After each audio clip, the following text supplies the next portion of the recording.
आपका ज़िले कमर शदारकोट इरीगेशन तरफ़ां सैफला मक्सी कैनाल ऐं खीथर कैनाल जा उहदेदार चूंडिया विया।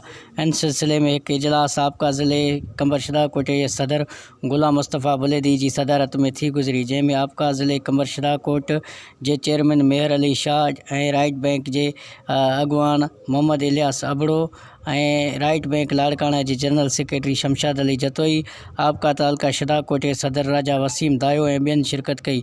इजलास में गॾियल इतफ़ाक़ी राय सां शदारकोट खीथर कैनाल ऐं सैफला मक्सी कैनाल जी बाजी जोड़ी वई, जंहिंमें इरीगेशन यूनिट शदारकोट लाइ फ़िरोज़ खान मुगेरी, आपका यूनिट शदारकोट तालके जे लाइ आमिर अली कंबो खे सदर ऐं जनरल सेक्रेटरी मंज़ूर अहमद लांघा चूंडिया विया आहिनि।